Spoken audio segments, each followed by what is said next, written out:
म्हणजेच काय मी मगाशी म्हटलं की आता आपल्या राज्याला विरोधी पक्ष नेता नाहीये का, तर म्हणे तसं संविधानात अशी तरतूद नाही, अशा गोष्टी कराव्या लागतात। मग संविधानात नसलेले उपमुख्यमंत्री सुद्धा नाहीये, म्हणजेच कोण आहे? एक आहे अनर्थ मंत्री, एक नगर विकास मंत्री आणि तिसरे गृहकलह मंत्री, घराघरात भांडणं लावणारे।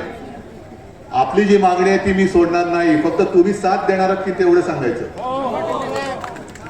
जी तुमची मागणी आहे माझी मागणी नाहीये, ही मी शेतकऱ्यासाठी लढतोय। हेक्टरी 50,000 रुपये मिळालेच पाहिजे, बरोबर? आणि जून मधली कर्जमाफी तुम्हाला मान्य आहे का? आणि आत्ता रोग झालाय, आत्ता आजारी आहे माणूस, त्याला आत्ता औषध दे ना, जून मध्ये काय?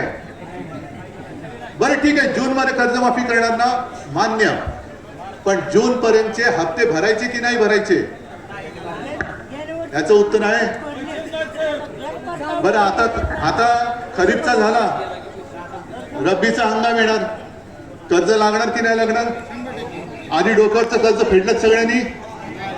अजित पवार म्हणतात तुम्हाला सगळंच कसं फुकट द्यायचं, हातपाय हलवा जरा। मी मागाशी म्हटलं शेतकरी हातपाय हलवतात, तुम्ही काय हलवायचं ते ठरवा आधी, नाही म्हणजे तुम्ही सुद्धा हात हलवा आणि सही करा ना कर्जमाफीवरती, असं माझं म्हणणं आहे, असं माझं म्हणणं आहे। माझा शेतकरी हातपाय हलवतोय।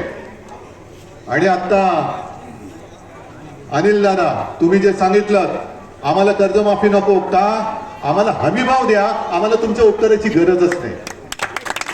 जे शेतकरी कष्ट करतो त्या कष्टाचे मोल द्या। गेल्या विधानसभेत जेव्हा आम्ही फिरत होतो त्याही वेळेला तेव्हा सोयाबीन हातात होतं, कापूस हातात होता, सगळं पीक हातात होतं, पण हमी भाव नव्हता। आता हातातलं सगळंच गेलं। गेल्या वेळेला शेतकऱ्यांनी जी मदत केली, जी मेहनत केली, त्या मेहनतीचं सुद्धा तुम्ही दाम देऊ शकले नाही हे सरकार। ना कापसाला हमी भाव देऊ शकले, ना सोयाबीनला देऊ शकले त्यावेळेला जो पाहिजे होता तो, आणि आता तर सगळंच गेले। मग शेतकऱ्यांनी करायचं काय? शेतकरी काय भिकारी नाहीये, शेतकरी काय भीक मागायला अजित पवार आणि या सरकारच्या दारी नाही आलेला।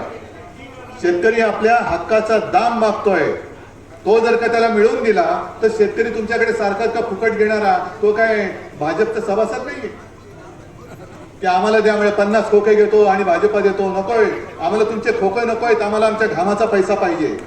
हा माझा कष्टकरी शेतकरी आहे, जगाचा पोशिंदा आहे, आणि त्या शेतकऱ्याला 50,000 रुपये हेक्टरी मिळालेच पाहिजेत। आणि कर्जमुक्ती ती सुद्धा लवकरात लवकर, आणि विम्याचे सुद्धा पैसे मिळालेच पाहिजेत, म्हणून मी आता रस्त्यावरती उतरलेलो आहे।